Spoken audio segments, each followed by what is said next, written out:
आज Amazon एक $2 trillion का एम्पायर है जो हर सिंगल मिनट लगभग $1.2 मिलियन जनरेट करता है। ये स्केल एक मैथोनिकल 30-ईयर एक्सपेंशन का रिजल्ट है जो ग्लोबल रिटेल, लॉजिस्टिक्स और क्लाउड कंप्यूटिंग में हुआ। 1994 में जेफ बेजोस एक prestigious wall street hedge fund में सीनियर वाइस प्रेसिडेंट थे। वो 30 साल के थे और फाइनेंशियल सेक्टर में एक secure, lucrative career trajectory maintain कर रहे थे। ये चार्ट वो सिंगल स्टैटिस्टिक दिखाता है जिसने उनका फोकस बदल दिया। 1994 के स्प्रिंग में इंटरनेट यूजेज हर साल 2300% की दर से बढ़ रहा था। बेजोस ने इस एक्सपोनेंशियल कर्व को मार्केट एंट्री के लिए एक रेयर अपॉर्चुनिटी के रूप में देखा। अपना नेक्स्ट मूव डिसाइड करने के लिए उन्होंने एक कॉन्सेप्ट यूज किया जिसे उन्होंने रिग्रेट मिनिमाइजेशन फ्रेमवर्क कहा। उन्होंने खुद को 80 साल की उम्र में इमेजिन किया और समझा कि उन्हें एक लॉस्ट वॉल स्ट्रीट बोनस का रिग्रेट नहीं होगा, लेकिन इंटरनेट बूम की शुरुआत मिस करने का रिग्रेट जरूर होगा। उन्होंने अपनी जॉब रिजाइन कर दी, अपना सामान पैक किया और सियाटल मूव हो गए। उनकी वाइफ मैकेंजी जब उनकी शेवी ब्लेजर ड्राइव कर रही थीं, तब बेजोस पैसेंजर सीट पर बैठकर अपने लैपटॉप पर इनिशियल बिजनेस प्लान ड्राफ्ट कर रहे थे। उस क्रॉस कंट्री ड्राइव के दौरान कंपनी का पहला रोड मैप बना जिसमें बुक्स को एंट्री पॉइंट के रूप में यूज करके इवेंचुअली एक एवरीथिंग स्टोर बनाने का प्लान था। कंपनी बेलव्यू वॉशिंगटन में एक रेंटेड गराज से लॉन्च हुई। ग्रोथ के लिए कैपिटल बचाने के लिए बेजोस ने एक्सट्रीम फ्रुगैलिटी अपनाई और फेमसली वुडन डोर्स को 2x4 के साथ बोल्ट करके ऑफिस डेस्क्स बनाए। उन्होंने बुक्स को इनिशियल प्रोडक्ट इसलिए चुना क्योंकि वे विजुअली कॉम्पैक्ट और स्टैंडर्डाइज थे। इससे उन्हें स्टोर करना, कैटलॉग करना और शिप करना 1994 के बाकी कंज्यूमर गुड्स की तुलना में आसान था। इस फेज की स्ट्रैटेजी थी गेट बिग फास्ट। बेजोस ने इमीडिएट प्रॉफिटेबिलिटी की जगह मार्केट कैप्चर को प्रायोरिटाइज किया। इसका मतलब था कोड को जल्दी शिप करना और एरर्स एक्सेप्ट करना। एक समय पर एक सिंगल टेक्स्ट बुक गलती से $23 मिलियन में लिस्ट हो गया था। बुक्स ने कस्टमर्स को साइट पर बार बार आने का रीजन दिया, जिससे एक हैबिचुअल यूजर बेस बना जो आगे चलकर दूसरे प्रोडक्ट कैटेगरीज में एक्सपैंड करने के लिए जरूरी था। 90s के एंड तक कंपनी एक ब्रॉडर रिटेल मॉडल की ओर बढ़ी। इस फेज में सक्सेस के लिए दो चीजें जरूरी थीं: कंज्यूमर बिहेवियर की डीप अंडरस्टैंडिंग और हाई लेवल का यूजर ट्रस्ट। इसी वजह से कस्टमर रिव्यूज इंट्रोड्यूस किए गए।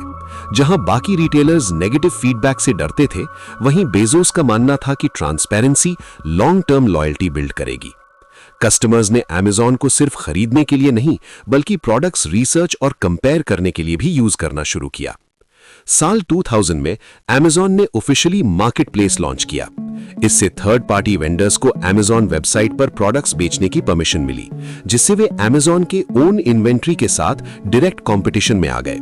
मार्केट प्लेस के जरिए Amazon ने बिना फिजिकल इन्वेंट्री होल्ड किए अपना कैटलॉग एक्सपैंड किया। साथ ही हर ट्रांजैक्शन का डेटा कैप्चर करके कंपनी ने यह सीखा कि कस्टमर्स हर कैटेगरी में क्या चाहते हैं। मार्केट प्लेस ने Amazon की रोल को एक सिंपल रिटेलर से एक प्लेटफॉर्म में बदल दिया।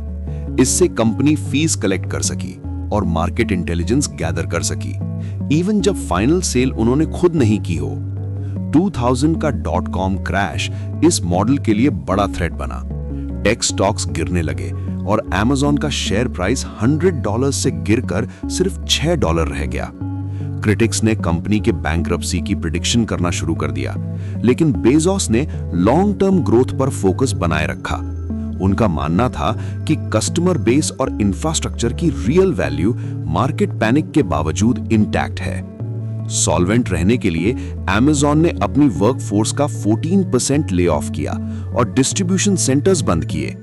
2003 तक कंपनी ने रीबाउंड किया और अपना पहला full year of profitability report किया। इसी दौरान कंपनी ने अपनी इंटरनल कंप्यूटिंग पावर को दूसरे बिजनेसेस को रेंट पर देना शुरू किया, जिससे Amazon वेब सर्विसेज लॉन्च हुआ।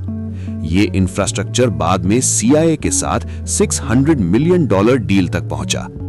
अब Amazon मॉडर्न इंटरनेट को रन करने के लिए जरूरी कंप्यूटिंग पावर बेच रहा था। AWS कंपनी का सबसे प्रॉफिटेबल डिवीजन बन गया, जिसने आगे एक्सपेंशन के लिए कैपिटल प्रोवाइड किया। इस इन्वेस्टमेंट का रिजल्ट एक विशाल लॉजिस्टिक्स नेटवर्क के रूप में सामने आया, जिसमें ऑटोमेटेड रोबोटिक्स और मैसिव फुलफिलमेंट सेंटर्स शामिल हैं। 2010s तक Amazon ने वेयरहाउस से लेकर कस्टमर के डोर तक प्रोडक्ट की पूरी जर्नी को कंट्रोल कर लिया। बेजोस ने इस स्केल को मैनेज करने के लिए डे वन फिलॉसफी अपनाई। उनका मानना था कि हर दिन को स्टार्टअप की तरह ट्रीट करना चाहिए, क्योंकि जैसे ही कंपनी डे 2 में एंटर करती है, वो धीरे धीरे डिक्लाइन और इररिलेवेंस की ओर बढ़ने लगती है। 2018 तक इस 30 ईयर स्ट्रैटेजी ने जेफ बेजोस को मॉडर्न हिस्ट्री का सबसे वेल्दीएस्ट पर्सन बना दिया, जिनकी नेटवर्थ $200 बिलियन से भी ज्यादा हो गई। बेजोस के लॉन्ग टर्म गोल्स शुरुआत से ही क्लियर थे।